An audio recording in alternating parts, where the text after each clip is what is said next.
हम एक इंसान को चोरी छुपे एक सुनसान हवेली में घुसते देखते हैं। वो जैसे ही अंदर जाता है उसे व्हाइट साड़ी में एक भूतनी कुएं के पास दिखती है। इस भूतनी को देख वो बहुत ज्यादा डर जाता है और यहाँ से भाग निकलता है। अब अगले सीन में कहानी कुछ दिनों बाद की दिखाई जाती है, जहाँ बशीर नामक एक नौजवान साहित्यकार पहली सीन वाले हवेली के पास आता है। क्यों? क्योंकि उसने इस हवेली को 2 महीने के लिए रेंट पे लिया था। अब वो जैसे ही गेट के बाहर रुकता है, रिक्शा वाला उसका सामान अंदर ले जाने से मना कर देता है। ये जानकर वो अपना सामान खुद ही उठाकर अंदर चला जाता है। गेट के अंदर उसे एक कुआं दिखता है जिसमें वो झांकता है और पत्थर ड्रॉप करता है। इसके बाद वो पूरे घर को घूम के एक्सप्लोर करने लगता है और यहाँ उसे एक कमरा बंद भी मिलता है। पूरे घर में बहुत ज्यादा धूल थी, डिपिक्टिंग की घर में शायद काफी समय से कोई नहीं रह रहा है। अब जब बशीर घर को एक्सप्लोर कर रहा होता है तब गांव के कुछ लोग बाहर से ये सब बहुत ही डरी हुई निगाहों से देख रहे थे।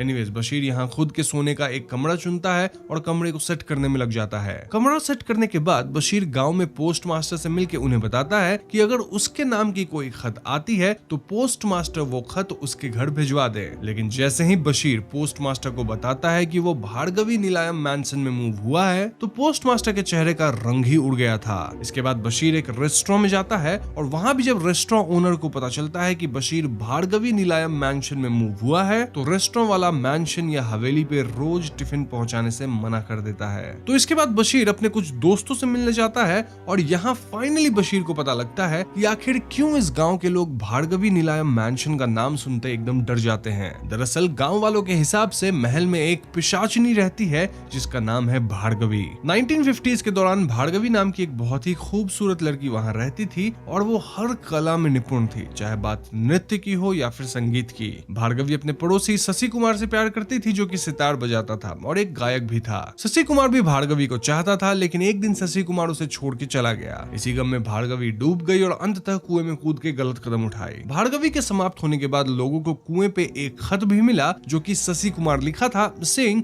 कि वो अब किसी और औरत के साथ शादी करके कहीं और रह रहा है। तब से भार्गवी की आत्मा उस हवेली में भटकती है और वो किसी भी मर्द को वहां टिकने नहीं देती है। हाल यह है कि लोग दिन में भी हवेली के अंदर जाना नहीं चाहते हैं। तो ये सब जानने के बाद बशीर वापस हवेली आता है और वो कुएं में झांक कर बातें करने लगता है। मतलब ऐसे बातें कर रहा था एज इफ वो भार्गवी से ही बात कर रहा हो। बशीर पहले तो सुबह कुएं में पत्थर फेंकने के लिए सॉरी कहता है, देन ये भी कहता है कि उसे भार्गवी की कहानी सुन के काफी दुख हुआ। देन बशीर एड्स कि वो 2 महीने के लिए इस जगह को रेंट किया है जिसमें उसके सारे पैसे लग गए हैं, तो उसके पास रहने का कोई और ठिकाना नहीं है, इसलिए भार्गवी उसे यहाँ रहने दे क्योंकि वो भी भार्गवी की तरह ही अकेला है। बशीर ये तक कहता है कि अगर भार्गवी की कहानी सच्ची है और वो सच में शशि कुमार से प्यार करी थी तो वो बशीर के सिचुएशन को भी समझेगी और उसे परेशान नहीं करेगी। इन बातों के बीच बशीर को अलग अलग जानवर कंपाउंड में दिखते हैं, लाइक कुत्ता, बिल्ली, चूहा और हम भी उसको तो एक सांप भी दिखता है। खैर ये सब कह के बशीर अंदर जाता है, सॉन्ग्स बजाता है, देन कुएं के पास आके नहाने लगता है। वो भार्गवी को फिर से एड्रेस करके कहता है कि भार्गवी को गलत कदम नहीं उठाना चाहिए था, क्योंकि अगर भार्गवी वेट करती तो शायद उसे कोई ऐसा मिल जाता जो कि उससे बहुत ज्यादा प्यार करता।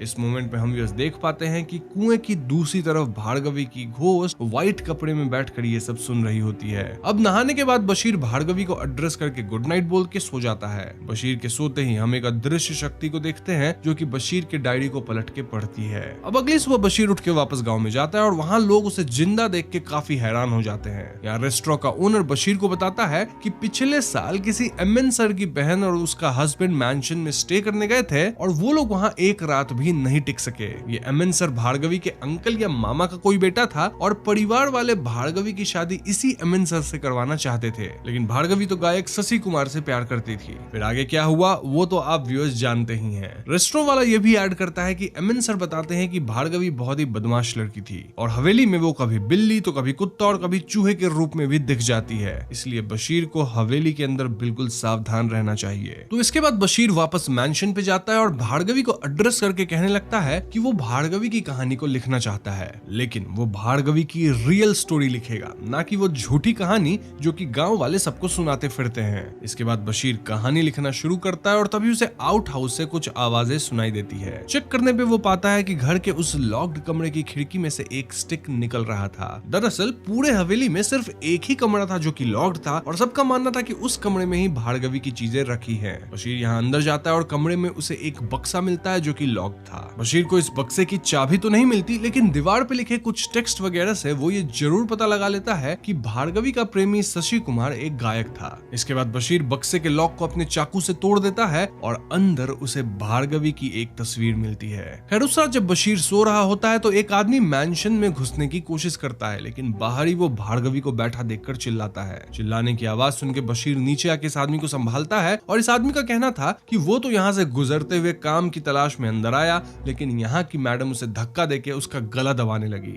ये सुन के बशीर थोड़ा आश्चर्य में था, क्योंकि घर में उसके अलावा तो और कोई है ही नहीं। जो भी हो, ये आदमी अपना नाम परिकन्नी जूनियर बताता है और उसकी बातों से हम समझ पाते हैं कि उसे ये पता ही नहीं कि भार्गवी भूत है। रादर वो भार्गवी को बशीर की पत्नी समझ बैठा था। अब बशीर परिकन्नी को घर में रहने की जगह देता है और वो भार्गवी को एड्रेस करके कहता है कि वो परिकन्नी को यहाँ रहने दे और उसे परेशान ना करे। तो अगली सुबह से परिकन्नी बशीर की घर के कामों में हाथ बांटने लगता है और एक बार रात में परिकन्नी जब अकेला बैठा होता है तो एक बिल्ली उसे घूरे जा रही थी। परिकन्नी कहने लगता है कि मैडम इस बिल्ली को भगा दो, और इसके ठीक बाद भार्गवी के नाचने की आवाज और म्यूजिक सुनाई देती है, जिसे सुन के बिल्ली भाग जाती है। इन शॉर्ट परिकन्नी को भार्गवी का यहाँ होना हर पल महसूस हो रहा था। साथ ही उसे ये तक नहीं पता था कि भार्गवी कोई रियल इंसान नहीं बल्कि एक भूत है। खैर तो एक दिन बशीर और परिकन्नी मिलकर कुएं को साफ करने की सोचते हैं, जहाँ परिकन्नी रस्सी पकड़ता है और बशीर रस्सी के सहारे कुएं में उतरता है। तभी परिकन्नी से रस्सी छूट जाती है, जिससे बशीर कुएं में गिर जाता है। परिकन्नी यहाँ मैडम को आवाज लगाता है, फिर भागते हुए बशीर के दोस्तों के घर मदद मांगने पहुंचता है। यहाँ के उसे पता लगता है कि उस घर में भार्गवी नहीं बल्कि उसकी आत्मा रहती है, और ये सुनते परिकन्नी के होश उड़ जाते हैं, लिटरली।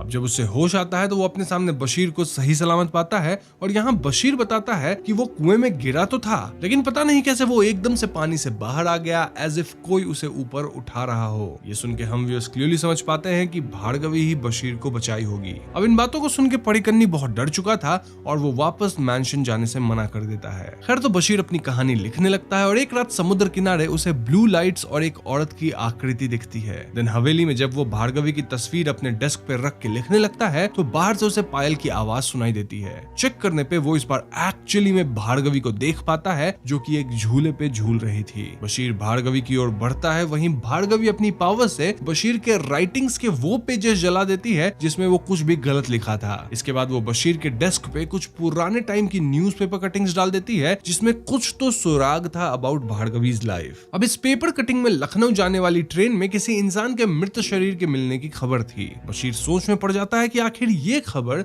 भार्गवी से कैसे रिलेटेड हो सकती है, और तभी वहाँ बशीर को एक लेटर भी मिलता है। ये लेटर कोई नानू कुट्टन नाम का आदमी भार्गवी को लिखा था, जहाँ वो भार्गवी से अपने बेइंतहा प्यार का इजहार कर रहा था। साथ ही वो पूछ रहा था कि भार्गवी उसे प्यार क्यों नहीं करती। उस लेटर में ये भी लिखा था कि भार्गवी को पाने के लिए नानू कुट्टन किसी भी हद तक चला जाएगा। तो ये सब पढ़ने के बाद अगले दिन बशीर अपने दोस्तों से नानू कुट्टन के बारे में पूछता है। वो बताते हैं कि नानू कुट्टन एक बहुत ही घटिया आदमी था, मतलब अभी भी एग्जिस्ट करता है, और वो ऐसा आदमी जो कि होता है ना, थोड़ा सनकी टाइप का, ऑब्सेसिव नेचर होता है। इनफैक्ट वो तो काला जादू और गलत काम में भी इन्वॉल्व रहता है। ये पता लगने के बाद बशीर गांव के कई लोगों से मिलकर बात करता है जो कि भार्गवी को जानते थे, लाइक भार्गवी के घर के नौकर पापू से, दोनों उसके फ्रेंड सुमा और लता से। और इन लोगों से बात करके बशीर को काफी कुछ पता लगता है। लाइक भार्गवी के समाप्त होने के अगले दिन लेटर वेल के पास नहीं बल्कि उसके नौकर पापू को मिला था। ये सुनते बशीर लेटर को देखने की बात करता है, जिसपे भार्गवी की मां बताती है कि नानू कुट्टन ने उसी दिन लेटर ले लिया था। ये सब सुन के बशीर को समझ आने लग गया था कि यहाँ असली खेल क्या होगा, और इसके बारे में मैं आपको वीडियो में आगे बताऊंगा ही।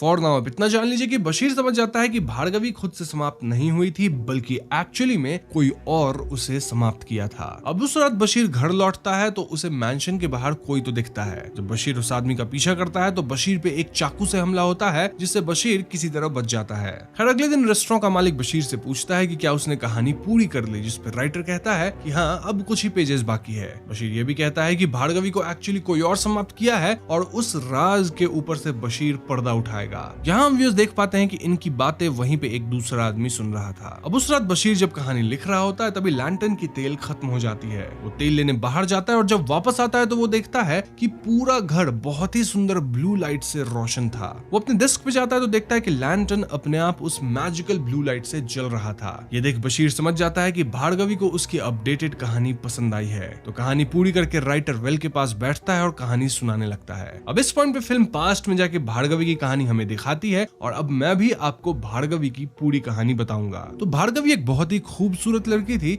जो कि संगीत और नृत्य में निपुण थी। भार्गवी के मैंशन के बगल में शशि कुमार रहता था, जो कि सितार बजाता था और वो भी गायक था। शशि कुमार सितार बजाता और भार्गवी उस ट्यून पे अपने कमरे में नाचा करती थी। एक दिन भार्गवी अपनी दो दोस्त लता और सुमा के साथ शशि कुमार के घर जाती है, जहां वो शशि कुमार को उनके कॉलेज फंक्शन में हेल्प करने को कहती है रिगार्डिंग म्यूजिक। शशि कुमार इसके लिए राजी हो जाता है और हम व्यूअर्स क्लियरली देख पाते हैं कि भार्गवी और शशि कुमार एक दूसरे को पसंद करने लग गए थे। फंक्शन के बाद इनके बीच और भी नजदीकियां बढ़ने लगती हैं और आगे दोनों कई बार मिलते हैं एंड इट वाज क्लियर कि इनके बीच बेइंतहा मोहब्बत थी। वहीं पैरेलल में हम नानूकुट्टन को भी देखते हैं, जो कि भार्गवी को पसंद करता था और हर उस इंसान को धमकाता फिरता था जो कि भार्गवी की तरफ आंख उठा के भी देख ले। कमिंग टू भार्गवी, वेल वो अपने कंपाउंड वॉल के पास जाके शशि कुमार से बातें करती, उसे फ्रूट्स वगैरह देती और लव लेटर भी एक्सचेंज करती। एक दिन नानूकुट्टन वॉल पे इनके लव लेटर को देख लेता है और उसे समझ आ जाता है कि शशि कुमार और भार्गवी एक दूसरे को चाहते हैं। ऐसे में नानूकुट्टन पहले शशि कुमार से मिलता है, उसके सामने अपने पैसे का रोब झाड़ता है क्योंकि शशि कुमार थोड़ा गरीब था। इतने से नानूकुट्टन का मन नहीं भरा तो वो भार्गवी की माँ से मिलने जाता है और भार्गवी से शादी की बात करता है। ये सुन के माँ कहती है कि अभी तो भार्गवी की पढ़ाई चल रही है तो वो शादी नहीं कर सकती, और ऐसे भी माँ भार्गवी से बिना पूछे उसकी शादी का डिसीजन नहीं ले सकती। उनसे ना सुनकर नानूकुट्टन को गुस्सा आ जाता है और वो उनके नौकर पापू पर अपना गुस्सा उतार देता है। तभी वहाँ भार्गवी आती है और नानूकुट्टन को कन्फ्रंट करते हुए पापू की साइड लेती है। इस पे नानूकुट्टन भार्गवी को जबान संभाल के बात करने को कहता है क्योंकि वो उसकी होने वाली पत्नी है। ये सुनते भार्गवी डायरेक्टली मना कर देती है कि वो नानूकुट्टन से तो शादी नहीं करेगी। अब अगले दिन नानूकुट्टन भार्गवी के घर आता है और वो लेटर छोड़ के जाता है जिसमें उसने लिखा था कि भार्गवी को उसके साथ ऐसा नहीं करना चाहिए था। दोस्तों ये वही लेटर है जो कि बशीर को भी मिली थी। एनीवेज आगे नानूकुट्टन शशि कुमार को समाप्त करने की कोशिश करता है, लेकिन उसके बंदूक का निशाना चूक जाता है। अब यहाँ से कहानी थोड़ी सी अलग मोड़ लेती है जब हम समझ पाते हैं कि शशि कुमार को लखनऊ जाना पड़ेगा क्योंकि वहाँ कुछ पीसफुल प्रोटेस्ट वगैरह चल रहे हैं जिसमें वो हिस्सा लेने वाला है। ये जानकर भार्गवी काफी उदास थी, लेकिन शशि कुमार वादा करता है कि वो 6 महीने बाद वापस जरूर आएगा। खैर तो जब शशि कुमार लखनऊ जाने के लिए स्टेशन पे जाता है तो उसे वहाँ नानूकुट्टन भी मिलता है जो कि उसे केले देके कहता है कि ये केले भार्गवी भिजवाई है। नानूकुट्टन शशि कुमार के साथ ट्रेन बोर्ड करता है saying कि वो दिल्ली जा रहा है। अब जैसे ही शशि कुमार केले खाता है उसकी सांस अटक जाती है और हम भी समझ पाते हैं कि नानूकुट्टन उस केले में जहर मिला दिया था। इसके बाद नानूकुट्टन अगले स्टेशन पे उतर जाता है और शशि कुमार वहीं ट्रेन में समाप्त हो जाता है। दूसरी तरफ हम भार्गवी को देखते हैं जो कि शशि कुमार का इंतजार करती रहती है और काफी समय बीत जाने के बाद भी उसे शशि कुमार की कोई खबर नहीं मिलती। नानूकुट्टन उसे शादी करने को कहता है पर वो फिर से मना कर देती है। अब एक रात जब भार्गवी घर में अकेली होती है तब वहाँ नानूकुट्टन आता है। भार्गवी उसे फिर से रिजेक्ट कर देती है और इस पॉइंट पे नानूकुट्टन रिवील करता है कि उसने शशि कुमार को मार दिया है। जी हाँ दोस्तों, ये सुन के भार्गवी बिल्कुल टूट जाती है और मौके का फायदा उठा के नानूकुट्टन उसे अपने साथ रहने को कहता है। इस बात पे भार्गवी उसे जोर से थप्पड़ मार देती है और गुस्से में नानूकुट्टन भार्गवी को कुएं में फेंक के समाप्त कर देता है। अब सीन एक बार फिर प्रेजेंट डे में शिफ्ट होता है जहां बशीर भार्गवी से पूछता है कि क्या यह कहानी सही है। तभी पीछे से नानूकुट्टन निकलता है और वो ये पूरी नरेशन सुन रहा था। जी हाँ दोस्तों, फिल्म के दौरान जो इंसान बशीर और रेस्टोरेंट वाले की बात छुप के सुन रहा था वो कोई और नहीं बल्कि नानूकुट्टन ही था। और अब नानूकुट्टन यहाँ बशीर के सामने आता है और वो कहता है कि बशीर की पूरी कहानी सही है लेकिन उसमें एक गलती है। ये सुन के बशीर वाज लाइक कोई नहीं, पब्लिश करने से पहले मैं वो गलती ठीक कर लूंगा। और इस पे नानूकुट्टन कहता है कि किताब पब्लिश करने के लिए तुम जिंदा ही नहीं बचोगे। नानूकुट्टन यहाँ बशीर के लिखे हुए पेपर्स को कुएं में फेंक देता है और यहाँ वो बशीर की एक मिस्टेक रिवील करता है। मिस्टेक ये थी कि शशि कुमार केला खा के तुरंत नहीं समाप्त हुआ था और ऐसे में नानूकुट्टन उसका गला दबा के उसे समाप्त किया था। नानूकुट्टन ये भी बताता है कि समाप्त होने से पहले भार्गवी बोली थी कि वो अपना और शशि कुमार का बदला नानूकुट्टन से लेगी, लेकिन ऐसा कुछ होगा नहीं क्योंकि इस कहानी का हीरो नानूकुट्टन है। बस फिर क्या था, बशीर और नानूकुट्टन में लड़ाई छिड़ जाती है जिसमें दोनों काफी चोटिल होते हैं और लड़ाई के अंत में नानूकुट्टन बशीर को वेल में समाप्त करने की कोशिश करता है पर बशीर नानूकुट्टन को ही कुएं में गिरा के खुद बच जाता है। हम देख पाते हैं कि भार्गवी ये सब घर से देख रही होती है। अब क्योंकि बशीर एक अच्छा इंसान था तो नानूकुट्टन को बचाने की कोशिश करता है,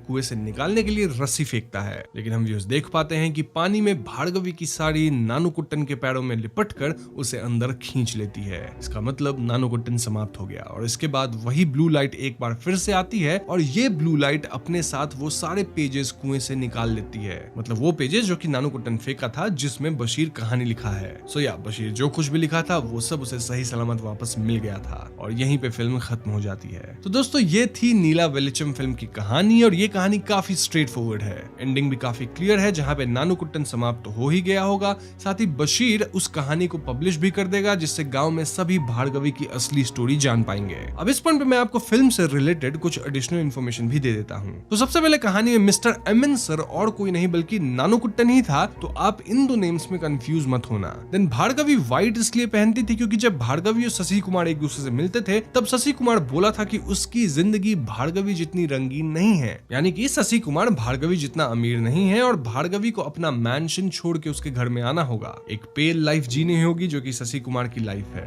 भार्गवी इसके लिए तैयार थी और व्हाइट इसलिए पहनने लगी ताकि शशि कुमार समझ सके कि उसके बिना भार्गवी की जिंदगी बहुत ही ज्यादा कलरलेस है। फिल्म के अंदर मून के कलर को भी कई बार शेरो शायरी में रेफर किया गया है। इनफैक्ट नीला वेलिचम का अर्थ होता है द ब्लू रेडियंस। फिल्म में ब्लू लाइट का बार बार देखना एक मिस्टीरियस एंड सिंबॉलिक चीज है। ब्लू लाइट सिर्फ एक विजुअल एलिमेंट नहीं है बल्कि ये भार्गवी के स्पिरिट का एक रिफ्लेक्शन है। जैसे कि हमने देखा है जब भार्गवी अपनी कहानी बशीर को बता रही थी तो ब्लू लाइट उसके इमोशंस और उसके इनर टर्मोइल का एक्सप्रेशन बन गया था। अब अगर हम थोड़ा और डीप में जाएं तो ब्लू लाइट का कनेक्शन मून से भी हो सकता है। जैसे मून की रोशनी अंदर से कुछ नई फीलिंग्स को जगाती है ना, वैसे ही ब्लू लाइट भार्गवी के कॉम्प्लेक्स इमोशंस को दिखाता है। ये एक तरह का मेटाफर है भार्गवी के ट्रैजिक लव स्टोरी का, जहां अपने प्यार के लिए भार्गवी समाप्त हो गई लेकिन वो प्यार कभी पूरा नहीं हो पाया। अब ब्लू लाइट का एक और लेयर ऑफ मीनिंग है, ये बशीर के लिए एक गाइड भी हो सकता है। जब वो भार्गवी के साथ अपनी बातें कर रहा होता है तब वो ब्लू लाइट की प्रेजेंस को फील करता है जो उसको इमोशनल और स्पिरिचुअल लेवल पे कनेक्ट कर रहा है। किससे कनेक्ट कर रहा है? ऑफ कोर्स भार्गवी से। और जब कहानी सही लिखी गई थी तो भार्गवी ब्लू लाइट से ही अपनी खुशी जाहिर की थी। इसका मतलब हो सकता है कि भार्गवी की आत्मा उसे अपनी कहानी सुनाना चाहती है और ब्लू लाइट उसका एक मीडियम है अपने इमोशंस को बशीर तक पहुंचाने का। ना अब सवाल आता है कि क्या इस फिल्म की कहानी सच्ची घटना पे आधारित है, क्योंकि फिल्म के स्टार्ट में जो एक रिटन टेक्स्ट आता है उसे पढ़ के हम कंफ्यूज जरूर होते हैं। मतलब मन में ऐसा लगता है कि क्या वाकई ये फिल्म सच्ची घटना पे आधारित है। वेल ये फिल्म काफी पुराने टाइम के एक शॉर्ट स्टोरी पे बेस्ड है, या फिर आप इसे 1964 वाली भार्गवी नीलायम मूवी का रीमेक भी कह सकते हैं। फिल्म की कहानी किसी भी एक रियल स्टोरी से प्रेरित नहीं है, लेकिन लोगों का मानना है कि फिल्म में जो कुछ सीन्स दिखाए गए हैं एंड कुछ प्लॉट लाइंस हैं वो अलग अलग रियल लाइफ इंसिडेंट से उठाए गए हैं। तो हाँ, इसमें कितना सच है कितना झूठ ये तो मैं आपको नहीं बता सकता।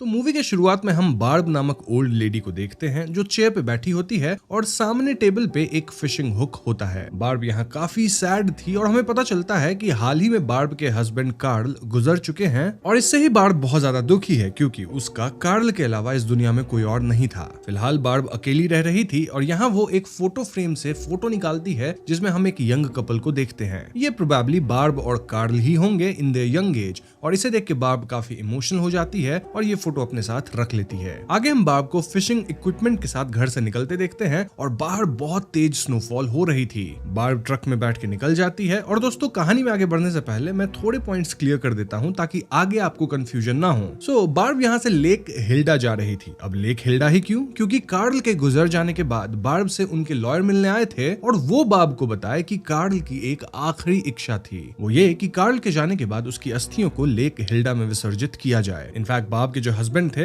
वो उसके लिए लेक हिल्डा जाने का मैप भी छोड़ के गए थे जिसमें जाने का वे अच्छे से मार्क्ड था। अब दोस्तों आप पूछ सकते हैं लेक हिल्डा ही क्यों? वो इसलिए क्योंकि कार्ल और बाब अपनी जवानी में लेक हिल्डा पे अपनी फर्स्ट डेट पे गए थे फॉर फिशिंग। तो हाँ, उनके लिए वो एक स्पेशल मोमेंट था और शायद इसलिए कार्ल चाहता था कि उसकी अस्थियों को लेक हिल्डा में ही डाला जाए। एनीवेज अब आपको कॉन्टेक्स्ट मिल गया है, so let's come back to story. So yes, बाब गाड़ी चलाते हुए जा रही होती है और यहाँ रेडियो पे एक न्यूज ब्रॉडकास्ट आता है जिसमें बताया जा रहा था कि नदन मिनेसोटा में वेदर कंडीशन और खराब होने वाली है। ये सुन के बाद रेडियो बंद कर देती है और यहाँ हम कुछ सीन्स देखते हैं जिससे हमें पता लगता है कि वेदर कंडीशन सच में खराब हो रही थी, जैसे कि रोड्स पे पूरी तरह से स्नो थी, देन रिवर पूरी तरह फ्रीज हो चुकी थी वगैरह वगैरह। थोड़ी दूर जाने के बाद हेवी स्नोफॉल होने लगती है जिससे बाब को गाड़ी चलाने में दिक्कत आ रही थी। ऐसे में बाब गाड़ी रोक देती है क्योंकि उसे आगे रास्ता समझ नहीं आ रहा था एज वो यहाँ बहुत साल बाद आई थी। मोरओवर स्नो की वजह से रास्ता पता कर पाना बहुत ज्यादा मुश्किल हो रहा था। ऐसे में वो गाड़ी से उतर जाती है ताकि सही रास्ता खोज सके। तभी उसे दूर से लकड़ियां काटने की आवाज आती है और वो गाड़ी लेके उस तरफ जाने लगती है। ऐसे ही बाब एक केबिन के पास पहुंच जाती है और वो गाड़ी से उतर के केबिन की तरफ जाने लगती है और वहां हम एक आदमी को लकड़ियां काटते देखते हैं। बार्ब उसके पास जा ही रही होती है कि तभी वो ब्लू कार में एक पिस्टल देखती है जिसमें एक बड़ा सा स्कोप था, वैसा ही स्कोप जैसा हम यूजुअली स्नाइपर राइफल में देखते हैं। इनफैक्ट वहां थोड़ी दूर पे हम ग्राउंड पे ब्लड भी देखते हैं जिससे बार्ब चिंतित हो जाती है। स्टिल बार्ब उस आदमी के पास बात करने जाती है और वो आदमी बार्ब को अचानक देख के डर जाता है। वो पूछता है कि वो यहाँ क्यों आई है और इस पे बार्ब कहती है कि वो लेक हिल्डा जा रही है फॉर फिशिंग, लेकिन उसको रास्ता नहीं मिल रहा। इस पे वो आदमी बोलता है कि लेक हिल्डा केबिन के पीछे वाले हिल के उस पार ही है, लेकिन गाड़ी से घूम के जाना पड़ेगा जिसमें टाइम लग सकता है। बार्ब उसे थैंक यू बोल के निकलने लगती है, बट जाने से पहले वो उसे ग्राउंड वाले ब्लड के बारे में इनडायरेक्टली पूछती है बाय सेइंग कि क्या वो ठीक है। इस पे वो आदमी बोलता है कि सब ठीक है और ग्राउंड पे जो ब्लड दिख रहा है वो एक्चुअली में हंट किए गए डियर का है, तो कोई चिंता वाली बात नहीं है। ये सुन के बार्ब यहाँ से निकल लेती है। अब आगे हमें बार्ब और काल की पास्ट मेमोरी दिखाई जाती है, मतलब फ्लैशबैक के तरीके से, और दोस्तों थ्रू आउट द मेमोरी हमें इनकी पास्ट मेमोरीज दिखाई जाएगी। तो जैसे जैसे मूवी आगे बढ़ेगी हम वो भी डिस्कस करते चलेंगे। तो इस पास्ट मेमोरी में हम बार्ब और काल को सेम लेक पे देखते हैं जहाँ दोनों फिशिंग करने आए थे और यहाँ ये दोनों बहुत खुश दिख रहे थे क्योंकि ये उनकी फर्स्ट डेट थी। ये दोनों साथ में अच्छा टाइम स्पेंड करते हैं और इन सीन्स को देख के हमें समझ आ जाता है कि क्यों ये लेक कार्ल के लिए इतना इंपॉर्टेंट था। Anyways coming back to present, हम बार्ब को लेक के पास आते देखते हैं और वो गाड़ी से उतर के लेक में जाती है जो फिलहाल अभी जमी हुई है। स्टिल वो एक फिशिंग स्पॉट लगाती है जस्ट लाइक ओल्ड डेज कि कैसे काल बार्ब की हेल्प किया करता था सेटअप करने में फॉर फिशिंग, और ये सब याद करते हुए बार्ब काफी इमोशनल हो जाती है। तभी उसे जंगल से गन शॉट और किसी लड़की के चिल्लाने की आवाज आती है और ऐसे में बार्ब गाड़ी के पास जाके छिप जाती है। फिर हम एक यंग लड़की को जंगल से बाहर भाग के आते देखते हैं और उसके पीछे वही आदमी था जिसे हमने केबिन के पास देखा था। उसके हाथ में वो स्कोप वाली पिस्टल थी और यहाँ वो लड़की ज्यादा दूर भाग नहीं पाती और जल्द ही वो आदमी उसे पकड़ लेता है और वापस ले जाता है। अब ये सब देख के बार्ब डर जाती है और पुलिस को फोन करने लगती है, पर फोन में सिग्नल नहीं था, इसीलिए वो कार में बैठ के सोचती है चलो निकला जाए, हेल्प मंगाया जाए, लेकिन गाड़ी स्नो में फंस जाती है और यहीं पे सीन कट होता है। अब नेक्स्ट सीन में हम उस आदमी को देखते हैं जो उस लड़की को बेसमेंट में लॉक करके गाड़ी से कहीं चला जाता है। एंड देन हम बार्ब को देखते हैं जो सब छुप के देख रही थी और वो यहाँ इतना जल्दी कैसे आई। वेल भले ही गाड़ी से लेक दूर थी लेकिन पैदल केबिन बहुत नजदीक था, बताया था ना उस पार जाके। खैर आदमी के जाते ही बार्ब केबिन की तरफ जाती है ताकि वो उस लड़की को बचा सके, लेकिन केबिन का जो मेन डोर था वो लॉक्ड था और सारी विंडोज भी बंद कर दी गई थी। थोड़ा घर के आसपास देखने पे उसे एक विंडो दिखती है जो बेसमेंट से कनेक्टेड थी और यहाँ वो उस लड़की को बंधे हुए देखती है, मतलब उसके मुंह पे पट्टी भी लगी थी। बार्ब उससे पूछती है क्या वो ठीक है, बट क्लियरली बीच में ग्लास थी तो उसकी आवाज लड़की तक नहीं जा रही थी। लेकिन इससे पहले बार्ब कुछ कर पाती वो आदमी वापस आ जाता है और इस बार उसके साथ एक और कार आई थी जिसमें से एक लेडी उतरती है जो कि पर्पल कलर की जैकेट पहनी हुई थी। उसके हाथ में एक राइफल थी और इन्हें देख के बार्ब वहां से भाग निकलती है। अब आगे इन दोनों को हम केबिन में देखते हैं और इन दोनों का नाम हमें मूवी में नहीं बताया गया है, तो ऐसे में आदमी को मैं बोलूंगा कैमो जैकेट और लड़की को बोलूंगा पर्पल लेडी क्योंकि वो पर्पल कलर की जैकेट पहनी थी। तो यहाँ हमें पता चलता है कि ये दोनों पति पत्नी हैं और ये जो किडनैपिंग का पूरा प्लान था वो पत्नी का था। पत्नी अपने पति से पूछती है कि तुम्हें किसी ने किडनैप करते हुए देखा तो नहीं ना। इस पे पति बोलता है कि नहीं, मैंने उसे एक एली से उठाया है जब वो एक फार्मेसी आ रही थी, और हाँ तुमने जो सप्लाईज बोले थे वो भी उसने चुरा लिए हैं। अब दोस्तों ये क्या सप्लाईज हैं वो तो हमें आगे ही पता चलेगा। एनीवेज हम यहाँ बार्ब को देखते हैं जो उनकी सारी बातें सुन रही थी और इसके बाद वो वापस बेसमेंट वाली खिड़की पे जाती है और इस बार वो खिड़की पे लिख के उससे बताती है कि मैं प्रॉमिस करती हूँ कि मैं तुम्हें छोड़ के नहीं जाऊंगी। मतलब जो पकड़ी गई लड़की थी उससे बार्ब कह रही थी कि मैं तुम्हें बचा लूंगी और ये लड़की थोड़ा शांत होती है और बार्ब फिर यहाँ से निकलती है। नेक्स्ट सीन में हम बार्ब को वापस उसके ट्रक के पास देखते हैं और वो सोच रही थी कि वो उस लड़की को कैसे बचाए। तभी वो ट्रक पीछे जाती है और वहां का कवर हटा देती है जिसके नीचे हम एक डोर देखते हैं जिसपे ऑफिस लिखा था।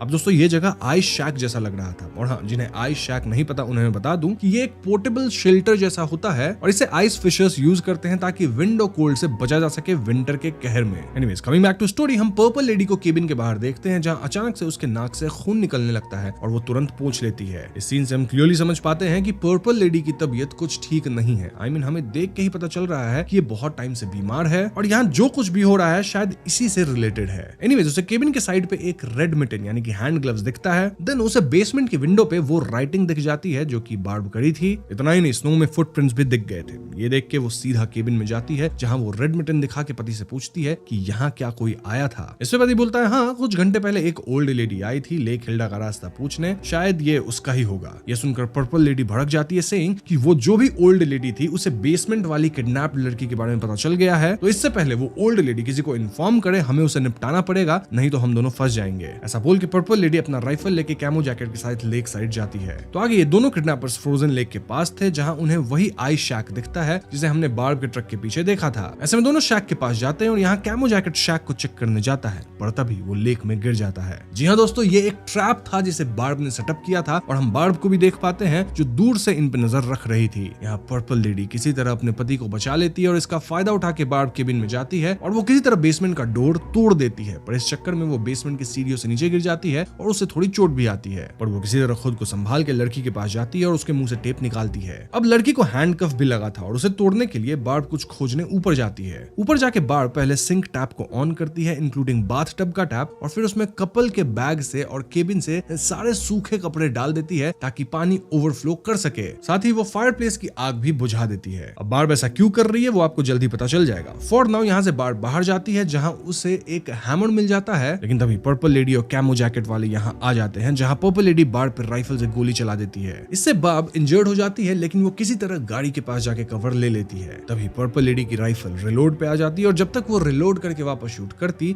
बार्ब इस मौके का फायदा उठा के जंगल के थ्रू एस्केप कर जाती है। तो आगे हम दोनों किडनैपर कपल को केबिन में आते देखते हैं, जहाँ लेक में गिरने की वजह से कैमो जैकेट की हालत खराब हो गई थी और उसको बचाते बचाते उसकी पत्नी भी भीग गई थी, जिससे दोनों को ठंड लग रही थी। ऐसे में जब पर्पल लेडी सूखे कपड़े ढूंढने जाती है तो उसे सारे कपड़े बाथ टब और सिंक में भीगे मिलते हैं। इनफैक्ट पूरे केबिन में सिंक ओवरफ्लो होने की वजह से फ्लोर पे पानी आ गया था और पानी नीचे बेसमेंट में भी जा रहा था। जी हाँ दोस्तों, बार्ब ने पहले ही सारा प्लान आउट करके एग्जीक्यूट किया था ताकि ये जब वापस केबिन में आए तो इन्हें गर्मी पाने का कोई सोर्स मिले ही ना। खैर यहाँ केविन पति की हालत खराब होने लगती है और अगर जल्द ही कुछ गर्मी का सोर्स नहीं मिला तो जान जाने का भी खतरा था बिकॉज ऑफ हाइपोथर्मिया। ऐसे में पर्पल लेडी बोलती है कि उसके कार में ब्लैंकेट्स हैं और हीटर है, तो उन्हें वहां जाना चाहिए। अब यहाँ से सीन शिफ्ट होकर जंगल का आता है जहाँ हम बाब को देख पाते हैं और वो इंजर्ड है। वो किसी तरह अपने ट्रक तक पहुंच जाती है और उसमें से फर्स्ट एड बॉक्स निकालती है, बट फर्स्ट एड बॉक्स में ज्यादा चीजें नहीं थी। तभी अचानक वो देखती है कि उसकी वेडिंग रिंग उसके हाथ में नहीं है। ऐसे में वो गाड़ी के आसपास उसे ढूंढने लगती है। फिर यहाँ से वो अपना फिशिंग बॉक्स लेके उस आइस शैक के पास जाती है और वहां भी ढूंढने लगती है। तभी हम एक और पास्ट मेमोरी देखते हैं जिसमें हम अगेन यंग कार्ल और बाब को देखते हैं, जहाँ कार्ल फिशिंग बॉक्स में रिंग छुपा के बाब को सरप्राइज देता है। मतलब इसी तरह से वो शादी के लिए प्रपोज किया था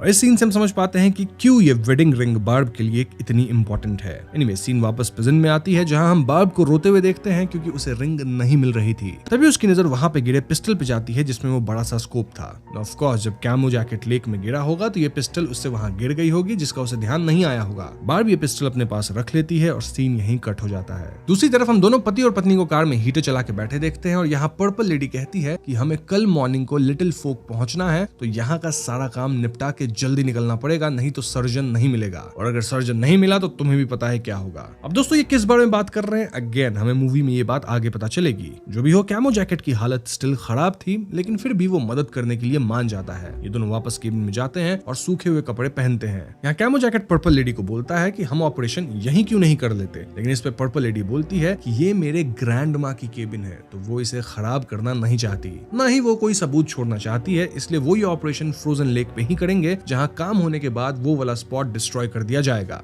इससे कोई सबूत भी नहीं बचेगा। पर्पल लेडी आगे कहती है कि इस सब में मुझे तुम्हारी जरूरत है तो खुद को संभालो। ये कह के वो यंग लड़की को बेसमेंट से लेने जाती है। क्यों? क्योंकि अब वो वहाँ सेफ नहीं थी, क्योंकि बार्ब को उसके बारे में पता चल गया था और सिंक ओवरफ्लो होने के कारण सारा पानी अब बेसमेंट में ही जा रहा था। तो आगे हम कैमो जैकेट को अपनी कार से सारे सप्लाईज एंड इक्विपमेंट्स उठाते देखते हैं। वहीं हम पर्पल लेडी को यंग लड़की को बाहर लाते हुए देखते हैं जिसे वो कार में बिठा के हैंडकफ कर देती है। दूसरी तरफ कैमो जैकेट नोटिस करता है कि उसकी पिस्टल मिसिंग है और जब ये बात पर्पल लेडी को पता चलती है तो वो उस पर भड़क जाती है। इतना ही नहीं, वो इसे थप्पड़ भी मारती है। इसके बाद वो कैमो जैकेट को बोलती है कि तुम लेक पे ऑपरेशन के लिए सेटअप रेडी करो, फिर हम सीधा वहां आ जाएंगे। ये बोल के वो लड़की के साथ यहाँ से चली जाती है। आगे हम कैमो जैकेट को लेक के पास देखते हैं जहाँ वो सप्लाईज और इक्विपमेंट को खींच के ले जा रहा था। वहीं दूर पे हम बार्ब को देखते हैं जो कि उस पर नजर रख रही थी। हम देखते हैं कि इंजरी की वजह से बार्ब पेन में है और वो यहाँ से निकल के सीधे केबिन में जाती है जहाँ उसे बेसमेंट में यंग लड़की नहीं दिखती। ऑफ कोर्स उसे तो पर्पल लेडी अपने साथ लेके चली गई है। तो ऐसे में बार्ब फिर से ऊपर जाती है जहाँ उसे एंटीसेप्टिक मेडिसिन मिल जाती है जिससे वो इंजरी को ट्रीट करके बाहर आ जाती है। नाउ बार्ब को यहाँ कैमो जैकेट के कार में एक सीबी रेडियो दिखता है। अब जिन्हें सीबी रेडियो नहीं पता उन्हें मैं बता दूं कि ये एक short range two way communication device है फॉर पब्लिक जिसमें फ्रीक्वेंसी ट्यून करके दूसरों से कांटेक्ट किया जा सकता है। तो बार्ब हैमर से कार विंडोज तोड़ के कार में एंटर करती है और वो कांटेक्ट करने की कोशिश करती है और लकीली उसका कांटेक्ट एक आदमी से होता है जिससे वो सारी सिचुएशन एक्सप्लेन करती है। बार्ब उसको अपना लोकेशन भी देती है, पर इससे पहले वो कुछ और डिटेल दे पाती यहाँ अचानक कैमो जैकेट आके बार्ब पे हमला कर देता है। But since we already know कि कैमो जैकेट की हालत बहुत खराब थी, तो बार्ब उसे ओवरपावर कर देती है। बार्ब उस पे हैमर से हमला करके इंजर्ड कर देती है और इससे पहले बार्ब फिर से हैमर से वार करती, कैमो जैकेट बोलता है कि बार्ब उसे ना मारे, वो ये सब उसकी पत्नी के लिए कर रहा है क्योंकि वो बीमार है, सो प्लीज उसे ना मारे। ये बोल के कैमो जैकेट बार्ब को उसकी रिंग देता है और अभी रिंग को देखते बार्ब शांत होती है और उससे पूछती है कि पास वाला टाउन कितना दूर है। कैमो जैकेट कहता है कि टाउन यहाँ से 2 घंटे की दूरी पे है और ये सुन के बार्ब उससे बोलती है कि मैं तुम्हें छोड़ रही हूँ, पर तुम्हें टाउन जाके पहले पुलिस को यहाँ भेजना है और फिर तुम्हें डॉक्टर के पास जाना है क्योंकि तुम्हारी हालत खुद भी बहुत खराब है। ये सुनकर कैमो जैकेट खुश होता है और यहाँ से जाने लगता है। जाने से पहले वो बार्ब को पिस्टल की बची हुई बुलेट्स देता है और कार लेके वहां से निकलता है। तो आगे हम कैमो जैकेट को कार से टाउन जाते देखते हैं, पर तभी सामने से पर्पल लेडी अपनी गाड़ी से आती है और राइफल लेके गाड़ी से नीचे उतर के उस पर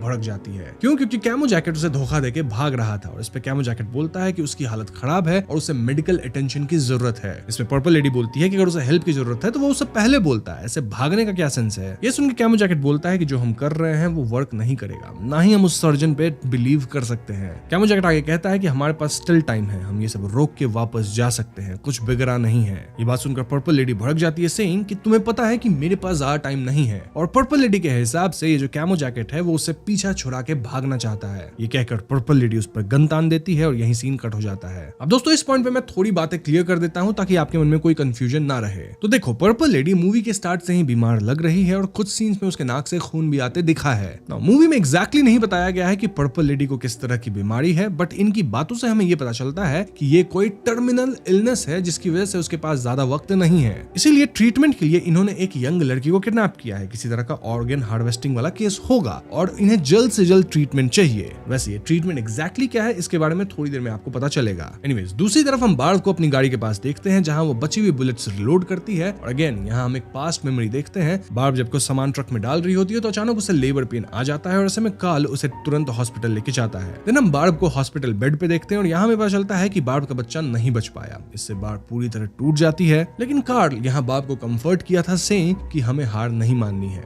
अब इस सीन से हम समझ पाते हैं कि ये दोनों पति पत्नी बहुत पेन वगैरह से गुजरे हैं in their life, but still दोनों साथ मिलकर सिचुएशन का सामना करते आए थे। और यही सेम चीज हम स्टिल बार्ब को करते देख रहे हैं, जहां वो लड़की को बचाने के लिए हर कोशिश कर रही है। मतलब वो भाग सकती है खुद, लेकिन नहीं, वो उस लड़की को छोड़ के नहीं जा रही। एनीवेज, यहाँ सीन प्रेजेंट में आता है जहां बार्ब अपने ट्रक में आग लगा देती है। क्यों? क्योंकि जब ट्रक ब्लास्ट होगा तो दूर तक साउंड जाएगी और स्मोक भी होगा, जिससे सीबी रेडियो वाला आदमी जिसे उसने लोकेशन दिया था वो उन्हें लोकेट करके इन जनरल कोई ना कोई स्मोक देख के यहाँ तो आ ही जाएगा। फॉर्चुनेटली होता भी ऐसा ही है, जहां हम 2 आदमियों को गाड़ी से आते देखते हैं और बार्ब उन्हें रोक के बोलती है कि उसने ही सीबी रेडियो से कांटेक्ट किया था। देन बार्ब उन्हें किडनैपर्स के बारे में बताती है। अब इनमें से एक बार्ब से पूछता है कि क्या वो आर्म्ड है। इस पे बार्ब उन्हें अपनी पिस्टल दिखाती है और ऐसे में वो बोलते हैं कि वो उस पर ट्रस्ट नहीं कर सकते, इसलिए पिस्टल हमें दे दो। ना बार्ब उनकी बात मान जाती है और पिस्टल उन्हें दे देती है। इसके बाद हम बार्ब को उन 2 आदमियों के साथ केविन के पास आते देखते हैं, जहां उन्हें पर्पल लेडी की कार दिखती है और ऐसे में वो बार्ब को गाड़ी में ही रहने बोलते हैं और वो खुद दोनों गाड़ी चेक करने जाते हैं। अब इनमें से एक आदमी जब कार का डोर खोलता है तो अंदर का नजारा देख के शॉक हो जाता है। इससे पहले वो कुछ बताता कुछ बोलता, पर्पल लेडी आती है, दोनों को शूट कर देती है एंड देन बार्ब पे भी शूट करने लगती है। बार्ब गाड़ी में उसकी पिस्टल लेके काउंटर फायर करती है और उनमें से एक गोली पर्पल लेडी के लेग को लग जाती है, जिससे वो नीचे गिर जाती है। अब इससे पहले वो पर्पल लेडी को शूट करके समाप्त कर पाती, उसकी बुलेट्स खत्म हो गई थी और ऐसे में वो दौड़ के उस आदमी के शरीर के पास जाती है जिसके पास गन थी। अब इसी भाग दौड़ के दौरान जब बार्ब पर्पल लेडी के कार में देखती है तो वहां वो कैमो जैकेट की मृत शरीर पाती है। जी हाँ दोस्तों, पर्पल लेडी ने अपने ही पति को समाप्त कर दिया था क्योंकि वो धोखा देके भाग रहा था और ऐसे में उसका प्लान फंस जाता। खैर, पर्पल लेडी यहाँ फिर से उठ के शूट करना शुरू करती है और इससे बचने के लिए बार्ब केबिन के एक रूफ के यहाँ जाके कवर लेती है, लेकिन पर्पल लेडी उस रूफ के सपोर्ट को ही शूट करती है, जिससे रूफ बार्ब पे गिर जाती है और वो बेहोश हो जाती है। नाउ अगेन यहाँ में बार्ब की पास्ट मेमोरी दिखाई जाती है, जहाँ बार्ब कार्ल को बेड से उठाती है और उसके लिए हॉट शावर रेडी करने जाती है। हम समझ पाते हैं कि कार्ल उस टाइम अनवेल है और उसे उठने वगैरह में भी मदद लगती है। आगे हम कार्ल को ब्रेकफास्ट टेबल पे बैठे देखते हैं और वहीं बार्ब उसके लिए ब्रेकफास्ट बना रही होती है। तभी बार्ब नोटिस करती है कि कार्ल उसकी बातों का जवाब नहीं दे रहा था और ऐसे में जब वो कार्ल को चेक करती है तो हम समझ पाते हैं कि कार्ल इस दुनिया को छोड़ के चला गया था। इससे बार्ब टूट जाती है एंड यस, फ्लैशबैक से फाइनली हमें कार्ल और बार्ब की ऑलमोस्ट पूरी कहानी पता चल गई है। एनीवेज, प्रेजेंट में जब बार्ब को होश आता है तो वो खुद को बेसमेंट में बंधा पाती है और यहाँ हम यंग लड़की को भी देख पाते हैं। बार्ब लड़की से उसका नाम पूछती है, इस पे लड़की उसका नाम लिया बताती है और ये सुन के बाप बोलती है कि अगर उसे बेटी होती तो वो उसका नाम भी लिया रखने वाली थी एंड इन केस बेटा होता तो उसका नाम एरिक रखती। यहाँ बाप ये भी पूछती है कि क्या तुम इन लोगों को जानती हो या कभी देखा है इन्हें। इस पे लिया बोलती है कि हाँ, उसने पर्पल लेडी को हॉस्पिटल में देखा था और अब इसके बाद लिया रोने लगती है और उसे शांत करने के लिए बार्ब यहाँ अपने ग्रैंडपा की कहानी सुनाने लगती है। कहानी ये कि कैसे वो एक बार उनके ऑक्स के साथ एक विंटर स्टॉर्म में फंस गए थे और ये स्टॉर्म इतना भीषण था कि काफी लोग इस स्टॉर्म से समाप्त हो गए, लेकिन बार्ब के ग्रैंडपा ने हार नहीं मानी। वो ऑक्स लेके आगे चलते रहे जब तक विंटर स्टॉर्म खत्म नहीं हुई। बेसिकली बार्ब लिया को ये समझाना चाहती थी कि हमें नहीं पता कि हमारे साथ लाइफ में आगे क्या होगा, लेकिन इससे फर्क नहीं पड़ना चाहिए, ना ही हमें क्विट करना चाहिए, क्योंकि आगे लाइफ तो जीते रहना ही है। और ये बात सुन के लिया कहीं ना कहीं शांत होती है। तभी हम मुंह पर डोर बंद होने की आवाज सुनते हैं, जिससे लगता है कि पर्पल लेडी कहीं बाहर जा रही है। ऐसे में बार्ब खुद को फ्री करने का एक वे ढूंढने लगती है। उसे फिशिंग बॉक्स की याद आती है और ऐसे में वो जैकेट में ढूंढना शुरू करती है। अब जैकेट में तो फिशिंग बॉक्स नहीं था, लेकिन लिया एक शेल्फ की तरफ पॉइंट करके फिशिंग बॉक्स के बारे में बताती है। तो बार्ब किसी तरह इस फिशिंग बॉक्स को शेल्फ से निकालती है और उसका हैंडल निकाल के वो जिस पोल से बंधी थी उसका स्क्रू खोल देती है। ऐसे में वो खुद को आजाद कर पाती है, बट स्टिल हैंडकफ तो था ही। बार्ब को यहाँ सेलर डोर मिलता है, लेकिन जैसे ही वो सेलर डोर ओपन करती है वो अपने सामने पर्पल लेडी को पाती है जो बेसमेंट में आ गई थी। और दोस्तों यहीं पे सीन कट होता है। तो अगले सीन में हम पर्पल लेडी, बार्ब और लिया को लेक पे देखते हैं, जहां वो टेंट के पास जा रही थी जिसे कैमो जैकेट ने सेटअप किया था फॉर ऑपरेशन। यहाँ तीनों टेंट के अंदर जाते हैं, जहां हम देख पाते हैं कि यहाँ सारा प्रोफेशनल ऑपरेशन थिएटर जैसा सेटअप किया गया था। पर्पल लेडी की हालत और भी खराब हो रही थी क्योंकि पैर में गोली लगने की वजह से उसका खून बह रहा था और उसने वो ट्रीट भी नहीं किया था। बट स्टिल वो बार्ब को सारे सप्लाईज खोलने को बोलती है, वो सप्लाईज जो कि कैमो जैकेट ने चुराए थे। बार्ब उसे खोलती है और उसे उसमें लिवर ट्रांसप्लांट बॉक्स दिखता है। जी हाँ दोस्तों, इससे हमें क्लियर हो जाता है कि पर्पल लेडी को जो टर्मिनल इलनेस है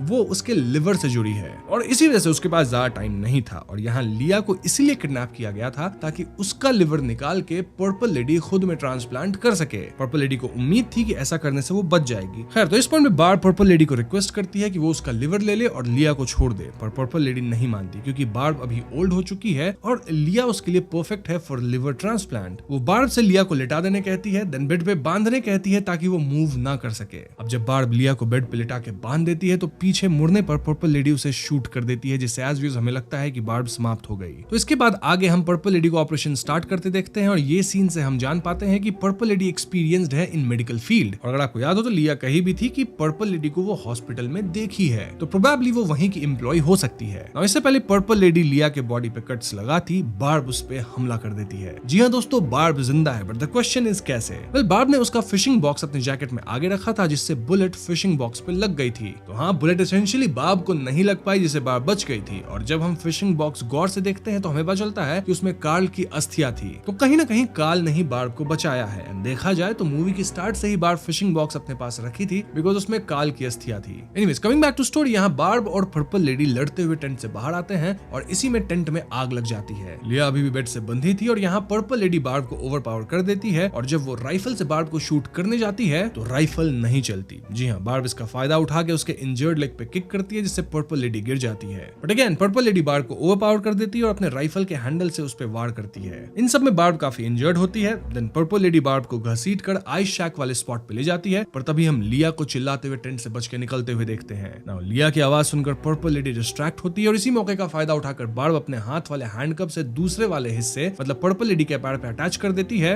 एंड देन लेक में कूद जाती है, जिससे पर्पल लेडी भी उसके साथ लेक में खींची चली जाती है और ऐसे में हम उसे डूब के समाप्त होते हुए देखते हैं। और हम यहाँ बार्ब को भी देखते हैं जो फाइनली फिशिंग बॉक्स को ओपन करके कार्ल की अस्थियां पानी में विसर्जित कर देती है। इन द एंड बार्ब भी समाप्त होती है और ऊपर हम लिया को देखते हैं जो अभी फाइनली फ्री थी। उसे बार्ब और कार्ल की पिक्चर भी मिलती है जो कि वो लोग अपने फर्स्ट डेट पे खींचे थे। इसके बाद लिया यहाँ से जाने लगती है और मूवी के एंड सीन में हम फिर से यंग बार्ब और कार्ल को देखते हैं जो साथ में लेक हिल्डा पे पिक्चर ले रहे होते हैं। वही फोटो जिसे हमने बार्ब के पास मूवी के स्टार्ट में और लिया के पास मूवी के एंड में देखा था और यहीं पे फिल्म खत्म हो जाती है। तो दोस्तों ये थी फिल्म की कहानी जो कि काफी सिंपल सी थी। स्टिल हम यहाँ कुछ थीम्स और थियरीज पे बातें कर लेते हैं। सबसे पहले अगर मूवी के अंदर थोड़ा डीपर जाएं तो डेड ऑफ विंटर सिर्फ एक सर्वाइवल थ्रिलर नहीं है बल्कि ग्रीफ, गिल्ट और रिडेम्पशन की कहानी है। बार्ब अपने हस्बैंड कार्ल के गुजर जाने के बाद इमोशनली कोलैप्स कर चुकी होती है और लेक हिल्डा की जर्नी बेसिकली एक सिंबॉलिक ट्रिप बन जाती है। वो कहते हैं ना, एक आखिरी फेयरवेल नहीं बल्कि खुद के दर्द से कंफर्ट करने का प्रोसेस। पूरे मूवी में स्नो स्टॉर्म सिर्फ बैकग्राउंड नहीं है बल्कि बार्ब के इनर टर्मोइल का विजुअल मेटाफर है। जैसे जैसे स्टॉर्म बढ़ता है वैसे वैसे बार्ब का इमोशनल कॉन्फ्लिक्ट भी इंटेंस होता चला जाता है। कोल्ड आइसोलेशन और व्हाइट लैंडस्केप यहाँ एक साइकोलॉजिकल केज जैसा काम करता है जहाँ बार्ब को अपने फियर और गिल्ट दोनों से लड़ना पड़ता है। अब अगर हम किडनैपर्स की आर्क पे आए तो उनका मोटिव भी इंटरेस्टिंग है। पर्पल लेडी का लिवर फेलियर और उसका डेस्परेट स्टेप यानी कि जो लिया को वो किडनैप करी थी, ये एक ट्विस्टेड वर्जन है सर्वाइवल इंस्टिंक्ट का, जहाँ बार्ब अपने पेन के बावजूद ह्यूमैनिटी नहीं छोड़ती, वहीं पर्पल लेडी अपनी लाइफ बचाने के लिए सब कुछ कुर्बान कुर्बान करने को रेडी है। ये कॉन्ट्रास्ट एक मोरल डिलेमा क्रिएट करता है। डिलेमा ये कि लाइफ और मोरालिटी में ज्यादा इंपॉर्टेंट क्या है, और इसी कॉन्ट्रास्ट के बीच में बार्ब का ट्रांसफॉर्मेशन होता है, एक वल्नरेबल विडो से एक सर्वाइवर तक का। जब वो अपनी इंटेलिजेंस और करेज से सिचुएशन को रिवर्स करती है, तब ये सिर्फ रिवेंज नहीं, एक इमोशनल कैथारसिस बन जाता है। फिशिंग बॉक्स भी सिंबॉलिकली बहुत पावरफुल एलिमेंट है। कार्ल की अस्थियां उस बॉक्स में होने के बावजूद वो बॉक्स बार्ब के लिए एक स्ट्रेंथ का सोर्स बन जाता है। जब बुलेट उसी बॉक्स में लगती है और बार्ब बच जाती है, तो एक स्पिरिचुअल कनेक्शन फील होता है,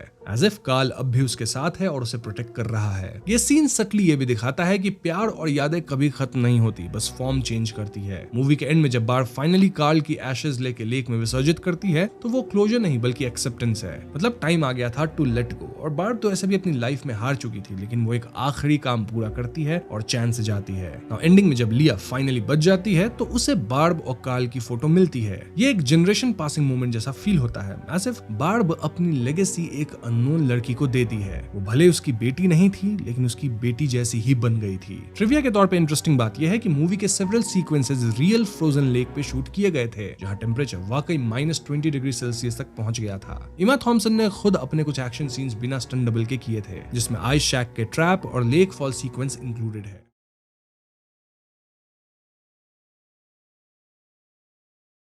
तो मूवी की शुरुआत में हम एशली नाम की लड़की को अपनी फ्रेंड नैटली से वीडियो कॉल पे बात करते देखते हैं। ये दोनों किसी एशलैंड फॉल्स नाम के बुक के बारे में बात कर रही होती हैं। दरअसल एशलैंड फॉल्स एक टाउन का नाम होता है जिसमें ये दोनों रहती हैं, और ये बुक भी इसी टाउन के बारे में थी। एशली यहाँ नैटली को इस टाउन से जुड़ी एक थियरी भी बताती है। वो कहती है कि इस टाउन के बॉर्डर्स पहले से चेंज हुए हैं, आई मीन पहले से श्रिंक हुए हैं। एशली इसके बारे में आगे बताने जा ही रही होती है कि कोई उसके डोर को जोर से नॉक करता है। चेक करने पे एशली किसी को नहीं पाती, लेकिन जैसे ही वो डोर बंद करती है, ये नॉक फिर से होता है और इसे सुन ऐश काफी डर जाती है। नाउ यहीं पे सीन कट होता है। अब अगले सीन में हम एक फैमिली को देखते हैं जो कि एशलैंड फॉल्स टाउन में एक नए घर को खरीद के मूव इन हो रहे हैं। इस फैमिली में 3 लोग हैं, चक, उसकी वाइफ मारिया और चक की छोटी बहन इजाबेल। इनके ब्रोकर का नाम बॉनी है, जिसकी बातों से हम समझ पाते हैं कि इससे पहले जो घर इन्होंने देखा था वो सेम प्राइस पे था, लेकिन इस घर से हाफ साइज का था। यानी ये बड़ा सा घर इन्हें सस्ते में मिल रहा है, जो कि हॉरर मूवीज में यूजुअली एक रेड फ्लैग ही होता है। ये बात चक को भी वियर्ड लगती है, लेकिन बॉनी इस बात को टाल देती है, सेइंग कि ये घर 3 साल से लिस्टेड है, इसीलिए इसकी प्राइसेस नेगोशिएबल है। तभी इसाबेल, जिसे हम आगे इजी कहेंगे, वो अंदर आती है और बॉनी उसे स्कॉलरशिप मिलने के लिए कांग्रेचुलेट करती है। चक यहाँ इजी से कहता है कि क्योंकि ये घर बड़ा है तो इजी को यहाँ आर्ट करने का काफी स्पेस मिलेगा, कंसिडरिंग कि इजी अब भी आर्ट करती है। ये सुन के इजी हर्ट हो जाती है, क्योंकि इजी को लिटरली आर्ट के लिए ही स्कॉलरशिप मिली थी। And even though Chak easy का भाई है,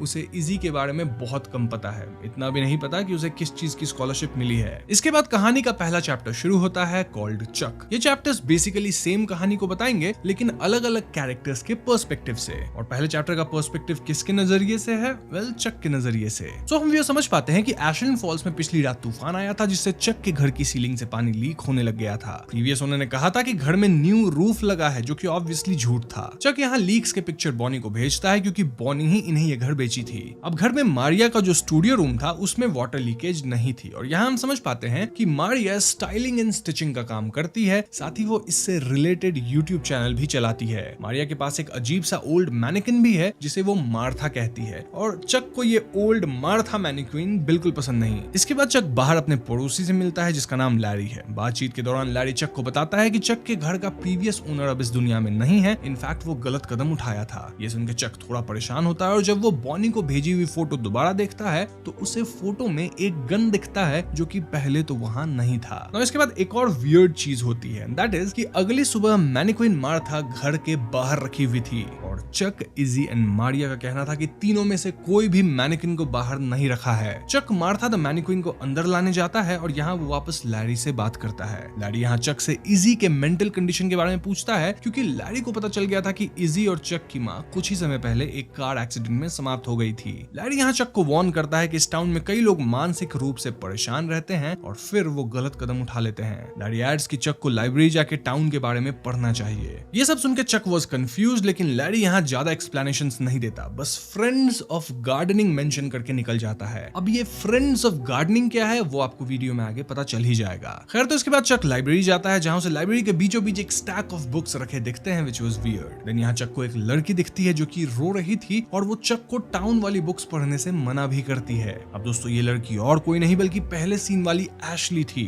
जी हाँ, एशली यहाँ कुछ अजीब बातें भी कहती है, लाइक सब कुछ सच है और चक उसे ढूंढने की कोशिश ना करे, इनफैक्ट टाउन छोड़ के ही चला जाए। चक इन बातों को नजरअंदाज करते हुए बिलिंग सेक्शन में चला जाता है। यहाँ लाइब्रेरी स्टाफ चक के बुक्स को देख के उसे पूछती है कि क्या वो भी फॉरेस्ट रोड को ढूंढ रहा है। ये सुन के चक वाज लाइक, कौन सा फॉरेस्ट रोड? ऑल्दो चक यहाँ स्टाफ को बताता है कि लाइब्रेरी के बीचों बीच स्टैक ऑफ बुक्स पड़े हैं। ये सुन के लाइब्रेरी स्टाफ के होशे उड़ जाते हैं, ऑल्दो हम ये समझ नहीं पाते कि इसमें इतनी चौंकने वाली बात क्या थी। खैर, चक भी बुक्स लेके वहां से निकलने लगता है कि तभी नोटिस बोर्ड पे उसे फ्रेंड्स ऑफ गैदरिंग का बैनर लगा दिखता है। दरअसल ये क्लब था और अब चक यहाँ जाने की सोचता है। तो इसके बाद चक अपने घर आके एक किताब पढ़ने की सोचता है, named a brief history of Ashland Falls. तभी चक के घर ओलिविया नाम की एक लड़की आती है जो कि उससे पियानो सीखने आई थी। जी हाँ, चक एक म्यूजिक टीचर है। अब ओलिविया पियानो में एकदम बिगिनर थी, लेकिन जब चक उसके लिए पानी लाने जाता है तो ओलिविया किसी प्रोफेशनल की तरह पियानो प्ले करती है। चक सरप्राइज्ड होकर इसे देखने जाता है, लेकिन ओलिविया पियानो प्ले नहीं कर रही थी। राधा ओलिविया कहती है कि कोई अनजान औरत अंदर आई और पियानो प्ले करने लग गई।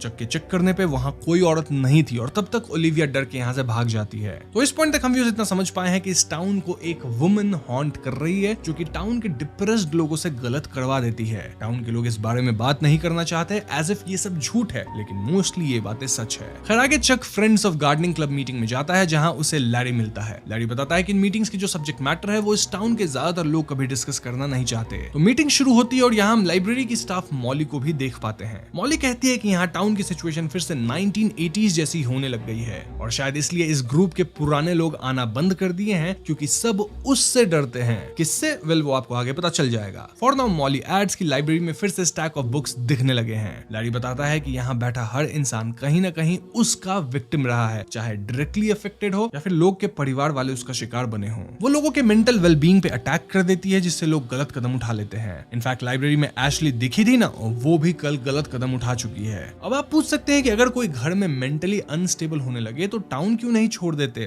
वेल, अगर वो आपके पीछे लग गई तो फिर टाउन छोड़ने से भी कुछ नहीं होगा। अब तक चक ये सब सुन के उतना ही कंफ्यूज था जितना आप हो रहे होंगे, और ऐसे में मीटिंग का एक मेंबर टेरेंस बताता है कि ये लोग हेलेन फॉस्टर नामक औरत की बात कर रहे हैं। जी हाँ दोस्तों, हेलेन कई डेकेड्स पहले जिंदा थी, फिर वो समाप्त हो गई और अब वो कई सालों से इस टाउन को हॉन्ट कर रही है। वो यहाँ के लोगों पर पैनिक इन्फ्लिक्ट करती है। टाउन के सभी लोगों को हेलेन के बारे में पता है, लेकिन कोई ना तो उसके बारे में बात करना चाहता है, ना ही इस सच को मानना चाहता है। इसलिए ये लोग सीक्रेट में ये मीटिंग्स कर रहे हैं। इसी बीच ग्रुप से एक आदमी कहता है कि हेलेन को उसका एड्रेस ढूंढ के रोका जा सकता है, which was 825 फॉरेस्ट रोड। ये बेसिकली हेलेन का घर हुआ करता था जब वो 1940s में जिंदा थी, लेकिन अब किसी को नहीं पता कि ये घर या ये एड्रेस कहाँ है। इन शॉर्ट, कोई भी हेलेन के घर को ढूंढ नहीं पाया है और शायद हेलेन को खत्म करने के लिए इस घर को खत्म करना होगा। अब हेलेन कैसे इतनी खतरनाक एंटिटी बन गई, इसके बारे में मैं आपको आगे बताऊंगा। एनीवेज, आगे लैरी एक ओपन डोर नोटिस करता है और जब वो इसे चेक करने जाता है तो उसे हेलेन की भूत दिखाई देती है। ऐसे में सब लोग यहाँ से बाहर निकल जाते हैं और बाहर निकलते वक्त चक को बिल्डिंग का चैपल दिखता है, जिसमें उसे हेलेन ब्लैक ड्रेस में दिखाई देती है। यहीं पे चैप्टर 1 खत्म होता है। तो इसके बाद आता है चैप्टर 2, जिसका नाम है इसाबेल। यानी अब हम इसाबेल यानी इजी के पर्सपेक्टिव से सेम टाइमलाइन की स्टोरी को समझेंगे और कहानी थोड़ी आगे भी बढ़ेगी। इजी की स्टोरी उस मोमेंट से शुरू होती है जब घर देखते टाइम चक उसके आर्ट के बारे में पूछता है। इसके बाद इजी फर्स्ट फ्लोर एक्सप्लोर करती है, जहां व्यूअर्स हेलेन को देख पाते हैं, लेकिन इजी उसे नहीं देखती। इजी अपनी फीलिंग्स को एक ऑडियो रिकॉर्डर में रिकॉर्ड करती है and she is not sure कि उसे चक के साथ इस टाउन में आना चाहिए था या फिर नहीं। इजी के हिसाब से चक और मरिया अपने वर्क में खोए रहते हैं और जब से इजी यहाँ आई है उसे अपनी माँ के सपने आने लगे हैं, विच फील्स रियल। तभी चक इजी के कमरे में आता है और इनकी बातों से हम समझ पाते हैं कि इजी थेरेपी ले रही है और अपने थेरेपिस्ट डॉक्टर लुइस के कहने पे ही इजी ऑडियो नोट्स रखती है अबाउट हर डे टू डे लाइफ। अब चक यहाँ इजी का एक ड्राइंग देखता है जो कि इनके नए घर का लग रहा था, लेकिन इजी के हिसाब से वो ये ड्राइंग काफी पहले बनाई थी, विच साउंड्स वियर्ड। हम ये भी जान पाते हैं कि पास्ट में चक अपनी मॉम और इजी को छोड़ के एक बेटर लाइफ के लिए दूसरे सिटी में शिफ्ट हुआ था, जिससे इजी काफी इफेक्ट हुई थी। एनीवेज, आगे हम जान पाते हैं कि इजी को लगातार अपनी मॉम के सपने आने लग गए थे।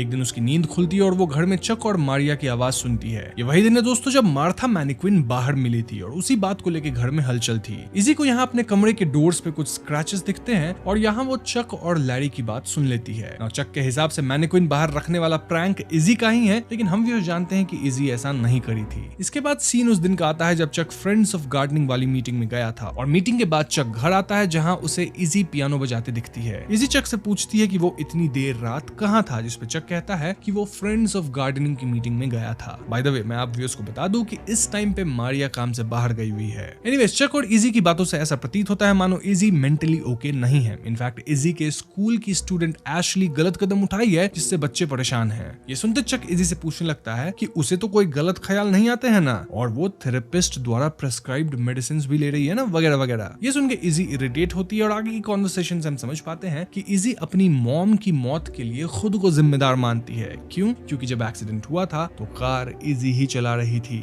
चक इजी को समझाता है कि it was just an accident, उसमें उसकी कोई गलती नहीं थी and it's time to move on. लेकिन इजी चक पे ही भड़कती है कि कैसे चक अपने फैमिली की कोई परवाह नहीं करता। इनफैक्ट चक तो इनिशियली अपनी वाइफ को ये तक नहीं बताया था कि उसकी एक बहन भी है। जी हाँ, चक की वाइफ को 3 महीने पहले ये बात पता चली है कि इजी उसकी बहन है। ये कह के इजी अपने कमरे में चली जाती है। अब यहाँ आप व्यूअर्स एक बात याद रखना कि बात करते हुए चक और इजी डिस्कस करते हैं कि कैसे उनकी मम्मी घर के सारे बर्तनों को स्टैक कर देती थी और कहती थी कि they won't put themselves away. Moving on, कुछ दिन बाद इजी से मिलने उसका एक स्कूल फ्रेंड आता है नेम्ड लूक। लूक इजी को बताता है कि फ्रेंड्स ऑफ गार्डनिंग ग्रुप में लोग गार्डनिंग की नहीं बल्कि टाउन के हॉन्टेड होने की बात करते हैं। लूक बताता है कि एक बार टाउन के लाइब्रेरी में एक इंसान गलत किया था, मतलब खुद को समाप्त किया था, और वो स्टैक ऑफ बुक्स पे चढ़ के रस्सी तक पहुंचा था। इसके बाद से कई लोगों ने स्टैक ऑफ बुक्स को बार बार लाइब्रेरी में उसी आइल में देखा है। इनफैक्ट अगर आप व्यूअर्स को याद हो तो चक भी इसे देखा था। तभी उसकी बात सुन के लाइब्रेरी के स्टाफ के होश उड़ गए थे। तभी मारिया रूम में आती है और इजी से पूछती है कि क्या वो अभी उसके स्टूडियो आई थी। इजी मना कर देती है और पूछती है कि क्या हुआ, पर मारिया कुछ नहीं बताती और वहां से चली जाती है। खैर इजी और लूक फिर से बातें करने लगते हैं और लूक उसे हेलन फॉस्टर के बारे में बताता है। तो 1940s के दौरान हेलन नाम की एक औरत थी जिसकी एक बेटी थी जो स्कूल में बहुत ही बुरी तरह से बुली होती थी। ऐसे में हेलन स्कूल्स को लेटर लिखती है, देन बुली करने वाले बच्चों के फैमिली को लेटर्स लिखती है, सिटी काउंसिल को लेटर्स लिखती है, स्टिल कोई एक्शन नहीं लिया गया। इसके परिणाम अनुसार हेलन की बेटी गलत कदम उठा ली और इस दुनिया में नहीं रही। इस इंसिडेंट के बाद से हेलन अपनी जॉब छोड़ दी और वो अपना घर भी खोने वाली थी। वो एक शॉटगन से गलत कदम उठा के समाप्त हो गई। और दोस्तों मूवी की स्टार्टिंग में लिविंग रूम का एक पिक्चर लिया था ना चक, जिसमें उसको बाद में शॉटगन दिखने लग गया था, ये मोस्टली वही शॉटगन था। इजी पूछती है कि किसी ने अभी तक हेलन के घर को क्यों नहीं ढूंढा है। इस पे लूक बताता है कि 825 फॉरेस्ट रोड करंट मैप पर नहीं है और उस टाइम के मैप्स यानी कि 1940s के जो मैप्स थे वो 50s के अंदर ही पास हुए एक कोर्ट ऑर्डर के थ्रू सील कर दिए गए थे। 1980s में टाउन काउंसिल वोट करके इन मैप्स को अनसील करवाने वाले थे, लेकिन उस दिन एग्जैक्टली क्या हुआ ये किसी को नहीं पता। लेकिन इतना जरूर पता है कि जब मीटिंग शुरू होने वाली थी तो रूम लॉक हो गया था और बाहर से लोगों को अंदर 3 टाउन काउंसिल मेंबर्स दिखे और ऑडियंस में सिर्फ एक अकेली वुमेन देखी जो कि मोस्टली हेलन फॉस्टर ही थी, मतलब हेलन फॉस्टर की भूत। फिर आगे क्या हुआ ये किसी को नहीं पता। एनीवेज आगे हम व्यूअर्स देखते हैं कि इजी को लगातार अपनी माँ के सपने आते रहते हैं। फिर एक दिन इजी मारिया के साथ एक आर्ट गैलरी जाती है जहाँ दोनों बॉन्ड करते हैं। हम समझ पाते हैं कि मारिया की भी एक बहन है जिससे वो क्लोज नहीं है। इनफैक्ट मारिया को बाइपोलर डिसऑर्डर है जिसके लिए वो दवा वगैरह भी लेती है। इन दोनों की बातों से क्लियर था कि चक मेंटल इलनेस को सीरियसली नहीं लेता है। I mean, ऐसे वो बहुत सही बंदा है, सपोर्टिव है, लेकिन मेंटल हेल्थ वाली सिचुएशन को कैसे हैंडल किया जाए ये चक को नहीं आता। तभी इजी एक लड़की की चीख सुनती है और विदिन सेकंड गैलरी क्लोज होने की अनाउंसमेंट हो जाती है। अब जिस पेंटिंग को देखकर वो रैंडम लड़की चिल्लाई थी, इजी उस पेंटिंग को देखती है और वहां उसे एक भूतिया फिगर खड़ी दिखती है। ना उस रात इजी सो रही होती है जब उसके रूम के वार्डरोब की लाइट्स अचानक से जल जाती है। वो उठकर लाइट को बंद करती है। इनफैक्ट वो लाइट वाली बल्ब ही निकाल कर अपने नाइट स्टैंड पे रख देती है। पर जैसे ही वो सोने जाती है रूम से फिर लाइट आती है, जबकि बल्ब तो उसके बेड के पास था। तभी उसे दरवाजे के पीछे से हेलन निकलती हुई दिखती है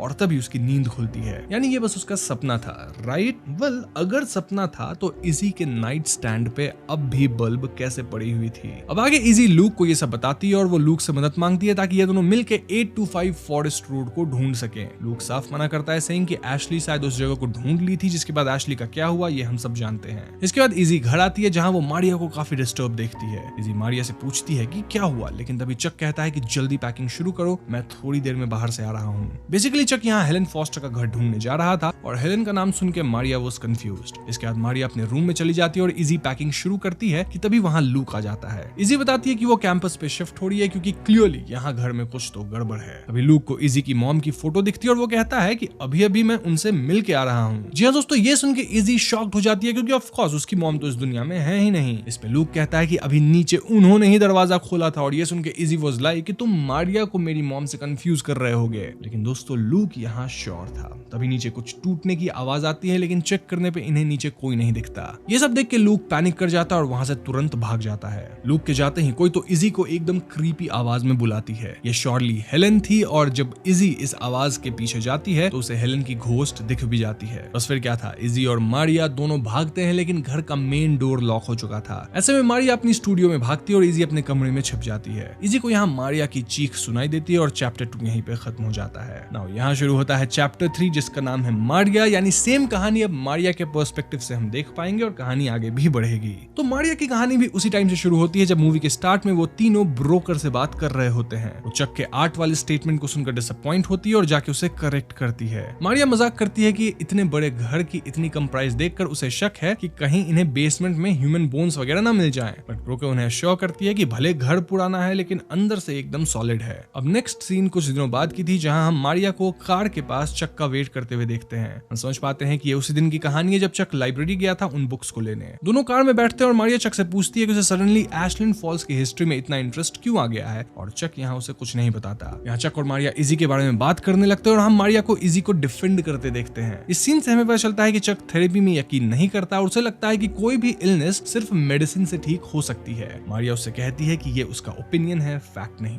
ना कुछ दिनों बाद हम मारिया को अपनी सिस्टर से बात करते हुए देखते हैं। हम समझ पाते हैं कि मारिया को इस स्मॉल टाउन में एडजस्ट करने में इश्यूज आ रहे हैं क्योंकि उसे शुरू से सिटी लाइफ की आदत थी। मारिया फोन रख के नीचे जाती है और हम देख पाते हैं कि हेलन घर के अंदर उसे देख रही थी। नीचे लिविंग रूम में चक उन बुक्स को पढ़ रहा होता है और वो मारिया को बताता है कि 1953 में इस टाउन के सारे स्ट्रीट नेम्स को बदल दिया गया था और साथ ही साथ टाउन बॉर्डर्स भी थोड़े चेंज हुए थे। वो ये भी बताता है कि जिस घर में वो रह रहे हैं उसका ओरिजिनल नाम था 15 रोज लेन। मारिया बात करते करते किचन में जाती है और देखती है कि सारे बर्तन स्टैक करके रखे हुए थे और सबसे ऊपर वाले बोल में एक नोट था जिसमें लिखा था they won't put themselves away. अब इसका कनेक्शन क्या है वो आप व्यूअर्स समझ गए होंगे क्योंकि ये कौन बोलता था वो मैंने आपको पहले ही बता दिया था, मैंने आपको याद रखने कहा भी था। खैर इसके बाद मारिया अपनी कार में निकलती है जहां रेडियो पे एशली के समाप्त होने की न्यूज आ रही थी। मारिया यहाँ अपना कार रिवर्स करती है और हम हेलन को देख पाते हैं जो मारिया को देख रही थी। नेक्स्ट सीन में हम मारिया को लाइव स्ट्रीम करते हुए देखते हैं और वो एक सेकंड के लिए अपने स्टूडियो से रूम में जाती है और जब वो वापस आती है तब मार्था द मैनिक्विन अपनी जगह बदल चुकी थी। वो ये देखकर कंफ्यूज हो जाती है और इजी के रूम में जाके पूछती है कि क्या इजी उसके स्टूडियो में आई थी। दोस्तों ये वही सीन है जहां लूक इजी को हेलन के बारे में बता रहा था और बीच में मारिया आई थी। इजी के मना करने पे मारिया वापस अपने स्टूडियो जाती है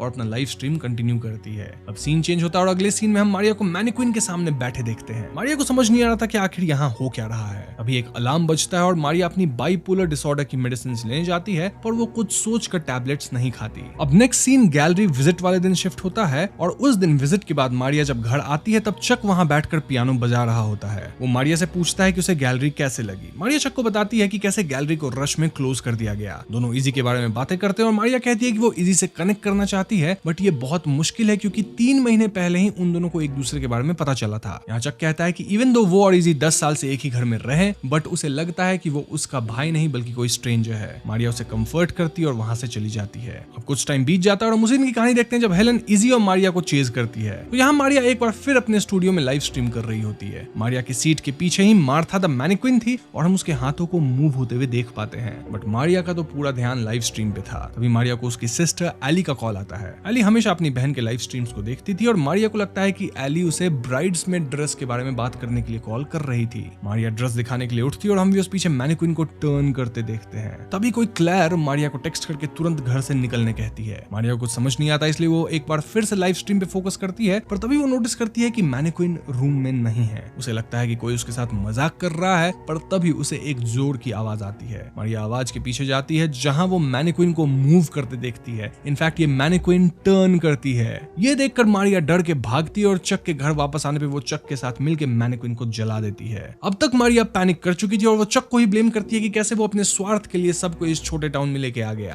खैर कहानी आगे बढ़ती है जहां हम इजी और लूक को ऊपर बात करते हुए सुनते हैं। नीचे मारिया किचन में जाती है और उसे एक बार फिर सारे बर्तन स्टैक्ड मिलते हैं और इस बार नोट में हेलो मारिया लिखा था। इसके बाद हम क्लियरली ब्लैक फिगर्ड घोस्ट यानी हेलन को देख पाते हैं जो कि इजी के माँ की आवाज में उसे बुलाने लगती है। हेलेन बहुत सारे बर्तन तोड़ती है और ये सीन चैप्टर 2 का फाइनल सीन है दोस्तों, जहाँ मारिया और इजी दोनों हेलेन को देख अपने अपने रूम में भागते हैं। मारिया जो कि अपने स्टूडियो में भागी थी वो बेड के पीछे छिप जाती है, लेकिन तभी हेलेन मारिया पे हमला कर देती है। थोड़ी देर बाद सब कुछ शांत हो जाता है और यहाँ मारिया को भी ठीक देखते हैं जो कि इजी को कंसोल कर रही थी। ऑल्दो अब मारिया बिल्कुल अलग दिख रही थी। आई मीन वो बहुत पतली हो गई थी, उसकी आईज एकदम संकन थी, चीक बोन्स काफी प्रोमिनेंटली दिख रहे थे और उसकी नाक से खून भी बह रहा था। यहीं पे चैप्टर 3 खत्म हो जाती है। इस पॉइंट पे स्क्रीन पे 4th और फाइनल चैप्टर आता है जिसका नाम है द फॉरेस्ट रोड। सो यहाँ हम मारिया को काफी बीमार देखते हैं और चक उसी के पास बैठा हुआ था। तभी लूक वहां आता है और उसके पास टाउन का ओल्ड मैप था जिसे वो इजी और चक को दिखाता है। लूक पता लगा लिया था कि आखिर कैसे एशली 825 फॉरेस्ट रोड को ढूंढ निकाली थी।